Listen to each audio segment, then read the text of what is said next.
Hey guys, welcome back to my channel. My name is Kay Pryor, and in today's video I will be showing y'all how to make these crystal rings. So let's get right into it. What you will need is a ring mandrel, crystal beads, a jewelry wire cutter, jewelry pliers, a ring sizing set, and you will also need some wire. Start off by measuring your finger to get the ring size you desire. So I'm going to do a ring for my pinky, and I'm just going to go through the rings to see which size will pretty much fit best.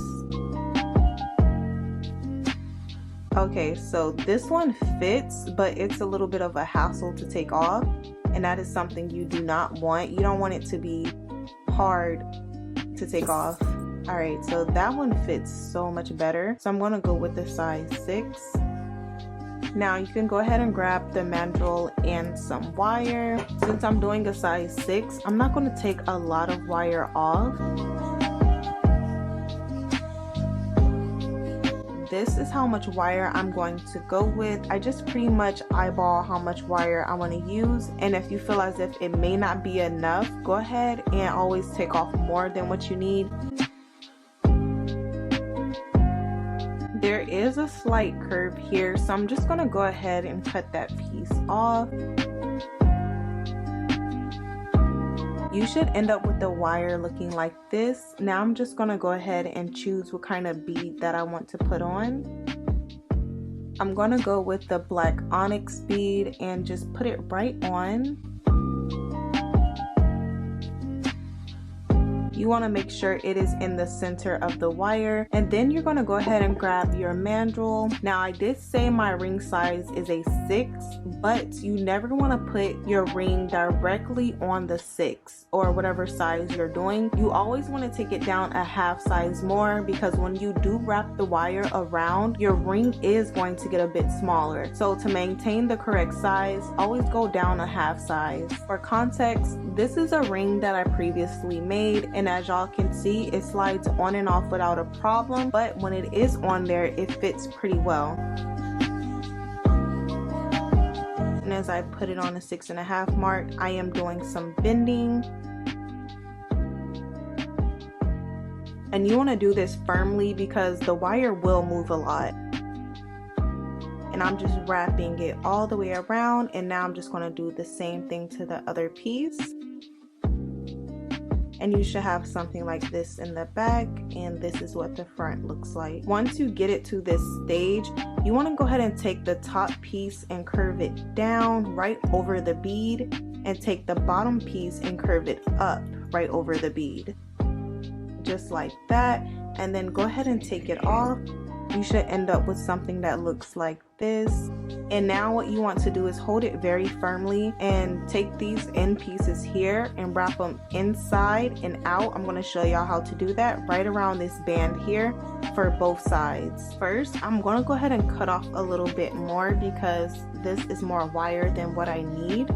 And be very cautious when you cut the wire, because if you apply too much pressure, it can fly and potentially hurt you guys in the eye. So just be very cautious.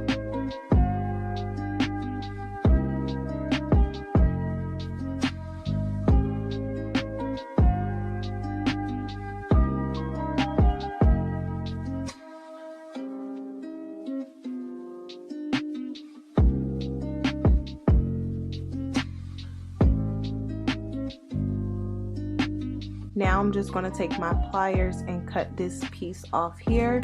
And just as a tip, you always want to cut this little end piece off when it's facing upwards, never when it's on the inside of the ring band, because it will cut your fingers and we do not want that to happen.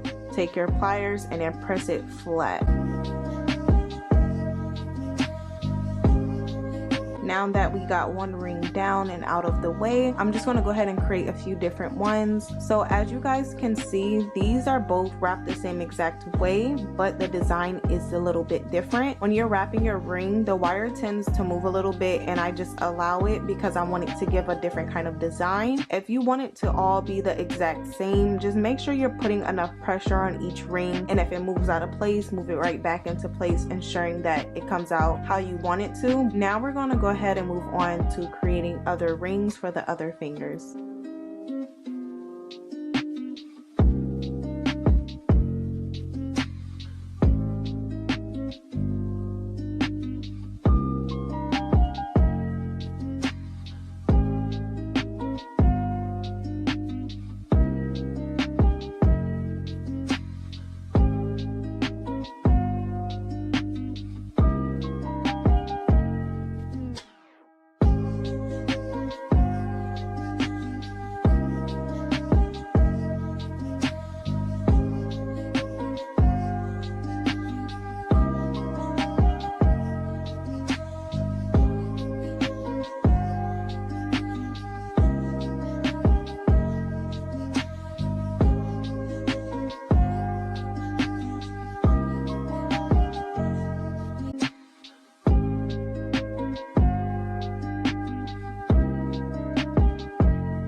this piece right here is pretty much wrapped right under it. It's not pointing directly down, it is actually pointing up, which is good. I also don't have to cut it, but when you are wrapping, just remember, never cut it when it's facing down. It can cut your fingers.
Alright guys, so that's pretty much it for this video. Thank y'all so much for watching. Don't forget to like, share, comment, and subscribe, and I'll see y'all in my next one.